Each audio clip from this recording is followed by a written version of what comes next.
Hi everyone, it's Katie from the Worcester Arts Workshop and welcome to the Father's Day crafts. Today we're going to be making some secret decoders. This is something really fun you can do with your dad or someone else in your family that's special to you to make on Father's Day, and it's something that you can use to create secret messages or do a treasure hunt or play a game of spies with your family. And it's important that you make one each for each of the people that are playing, because you both need to decipher the code that each of you are going to send. So you'll see I've made two different styles. The first one has symbols and pictures around the outside which correspond with the letters of the alphabet, and I've also got yes and no punctuation marks as well, and a space. And I've also done one where it has numbers and symbols around the outside, and they correspond with the letters as well. So you can choose which type you want to make. But what's really important, whichever one you do, between the people that play, you've got to choose amongst the two of you and not tell anyone else, because it's a secret, what letter corresponds with which symbol or number. So don't choose number 1 for A, because that's really easy, being the first letter of the alphabet. So you need to jumble it up a little bit and then think which number will correspond with letter, or which symbol will correspond with a letter.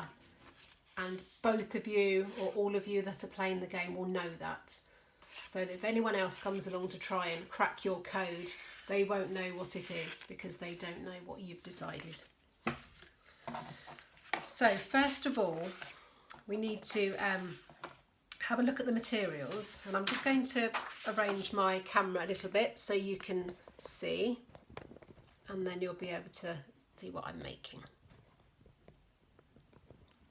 Okay, so for this you're going to need some cardboard, and you can use a cereal box or some coloured card that you have at home, or maybe some paper. You need something to draw the circle. Now I used a compass. You might have one of these at home, and they're really good for making a perfect circle and easy to use as well. Or you can use two items that you've got in the house that are circular size, so a bowl and a plate perhaps, or the lid of something you might have in the cupboard, and they both need to be two different sizes. You need a pencil and an eraser, a ruler, some coloured pens and pencils, some sticky tape, scissors, and also you're going to need something that's going to secure the middle of your wheel, and so that it spins like that. So I've used two different things, and I can give you some options because you might not have everything at the house. You can see there. So there are some things called split pin paper fasteners, and they look like this. And then they've got a pointed end which you pierce through the middle, and then it opens out at the back. If you don't have these, then you can use some other things. You could use, for example, a piece of string and a cocktail stick, which would go through the middle of the paper and secure that in place. Or you could use a paper clip. If you straighten out one end, that would secure the middle. You could use a piece of wire or string and a button. So if you were to put the two pieces of the wire through the holes of the button and secure that down into the middle of your paper or your cardboard, and tack it at the end like I've done with this one, that can work. Or you might even have in the house a hair grip, one of these, because that can go through the middle and clamp onto both the pieces of paper. Anything you've got that can go through a hole and either be secured at the back or bent around in place would work perfectly. So the first thing you need to do is to cut out your big circle and your small circle. So you can see that those two are two different sizes. What you need to do is place your little circle on top of your big one and just perhaps use a little bit of sticky tape or blue tack just to secure it down so it doesn't wobble about, because we're going to start drawing in all of the different segments. Now you remember that I've done two different styles, one with a picture in the middle and one where all of the segments go into the middle, so it's like a wheel, like a cartwheel or a roulette, like a game. I'm going to do the picture version again. So I drew a circle in the middle of my small circle. If you want to do the segments all the way to the middle, then you're going to draw lines all the way into the middle.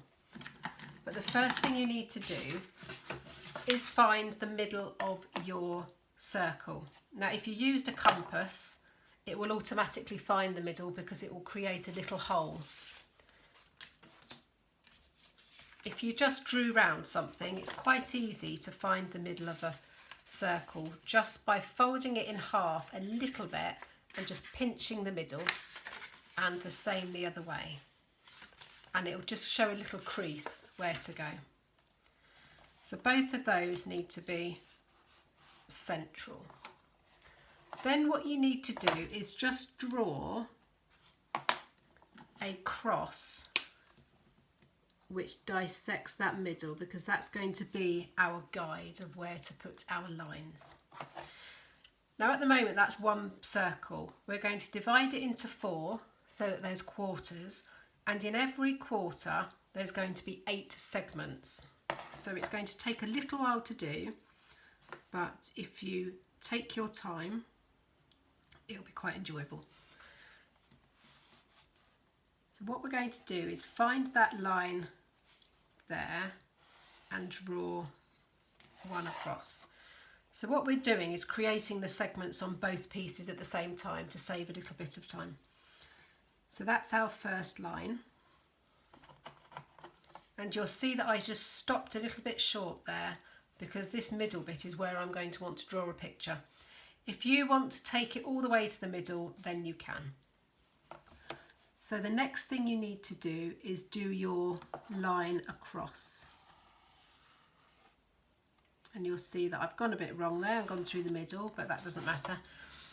So you'll come up to here and all the way across there. So we've got 1, 2, 3, 4 segments.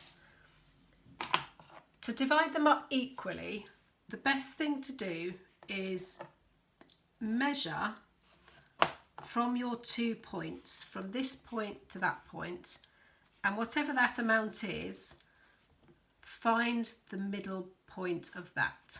So yours will all be a different size because you'll be using different things you have at home.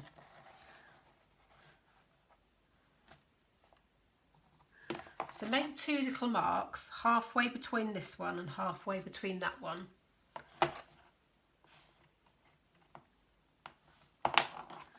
And then draw your lines across.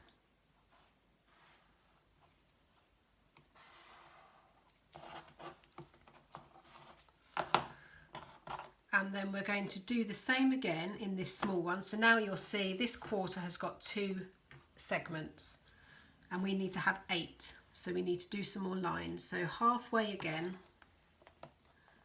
And if you do the opposite side at the same time,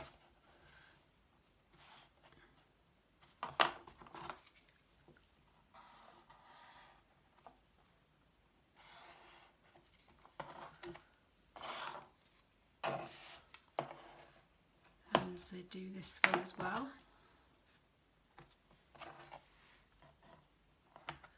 So if you get somebody to help you with the measurements, they don't need to be absolutely perfect, but as long as we have the right number in every segment, then that will be fine. So now we've got 1, 2, 3, 4. So we need to divide all of those up halfway again, because we need to have 8.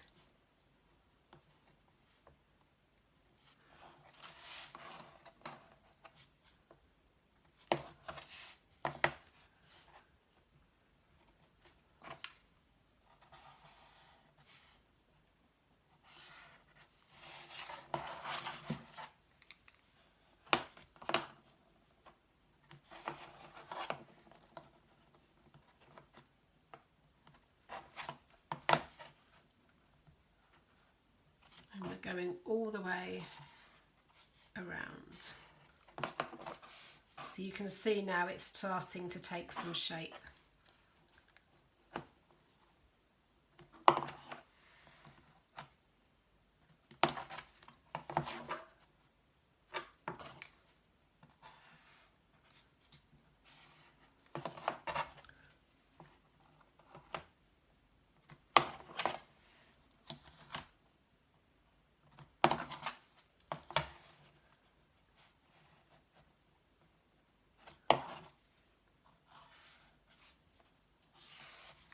So now you can see that in that quarter and in this one, we've got 1, 2, 3, 4, 5, 6, 7, 8 in each of those.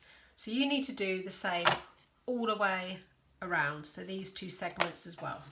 So I've already done mine. So if you do that, then it should end up looking like this. Now what I've done is I've already written on my numbers and letters. Once you've created all your segments, then you can write on your numbers or letters or symbols, whichever you want to do. So this particular one, I've done numbers all the way around the outside. So a bit like my green one with the leaves. Okay. And you can put whatever you like. I've done numbers 1 to 20, and then I've put a plus and multiplication symbol and an equals, and I've done some big numbers as well and some other math symbols. And on my alphabet ones, I've done A to Z, yes, no, a full stop, question mark, exclamation mark, and a space. So once you've drawn all your segments, then you can write in all of your symbols or your numbers. And as I said, you can also do a picture one. So if you want to start drawing your pictures as well, then you can do that. Okay. I'm going to just quickly draw in my picture in the middle of this. So I'm doing a beach scene. You can all do individual pictures, you could do the same.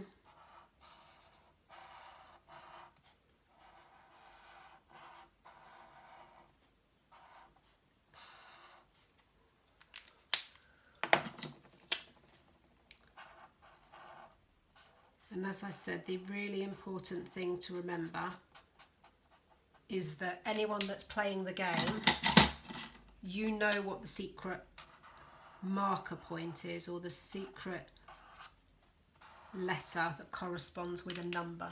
Because when you start writing out the messages, you're going to need to know what to decipher.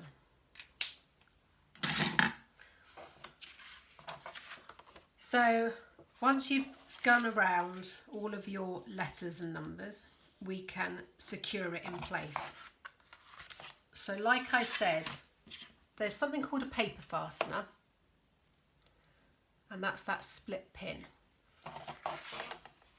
And if you haven't already made a hole, if you use a sharp pencil carefully just to put a hole in the middle.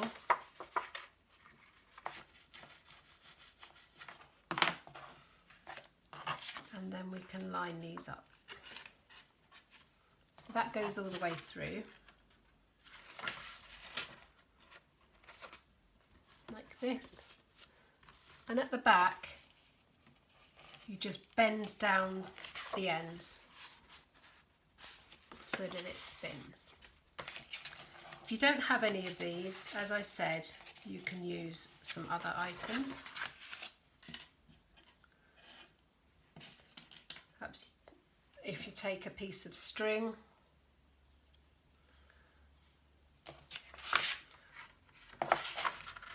that through the hole.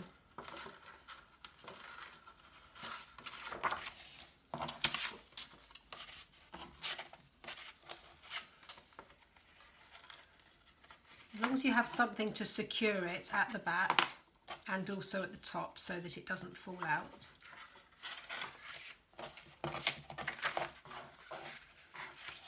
So there's a piece of string there, and if you have a stick, perhaps a cocktail stick in the kitchen cupboard, you could put that all the way through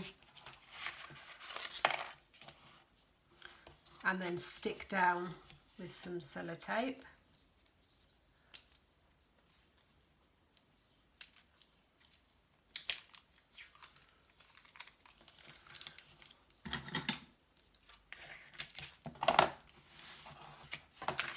That just holds that in place so that you know that it will spin round. The other option you could do is to use a hair grip. Perhaps you've got one of these, or your sister or your mum will have one. And you can just pop that through the hole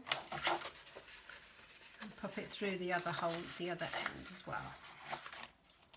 And then you can use that to spin around.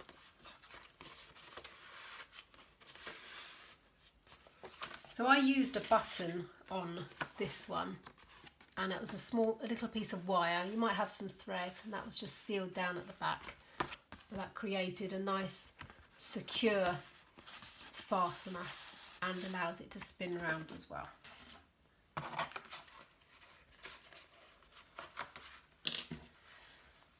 So you can get decorating your wheel. As I said, I've done a picture in the middle of mine. But what we need to do as well is make sure that the outsides are nice and decorated as well. So I'm just going to carry on just doing an outline around my wheel. Give it some definition.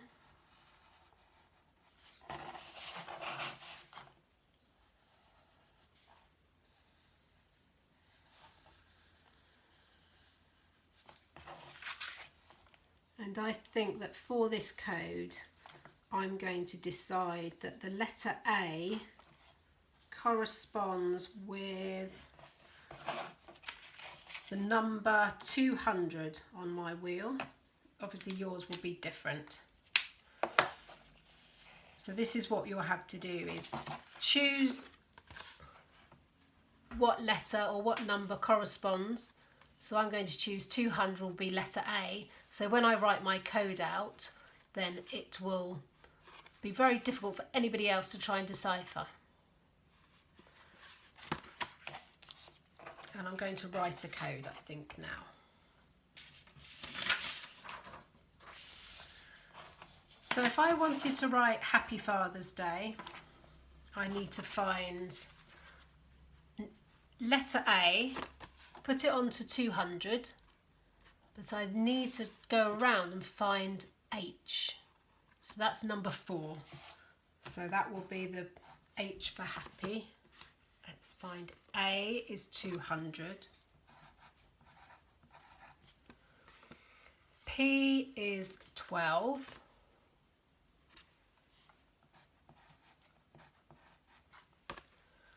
Y is an equal sign. And then I have a space, which is number 100 on my wheel. So that's the word happy and a space. I'm going to put Father's Day. Number 2. Number 200.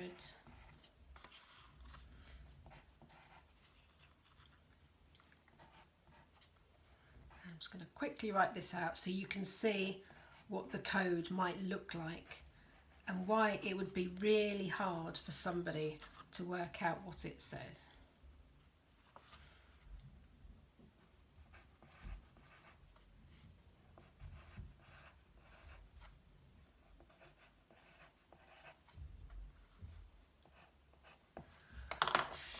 So that's my code, and that says Happy Father's Day. But nobody would ever know unless you know the key. So I hope you have fun making those and playing with them as well. It's something nice to do just with your dad, and you can have those, something that's very particular between both of you. So I hope to see you all soon back at the workshop, and enjoy Father's Day. Have a lovely day, everyone. Bye bye.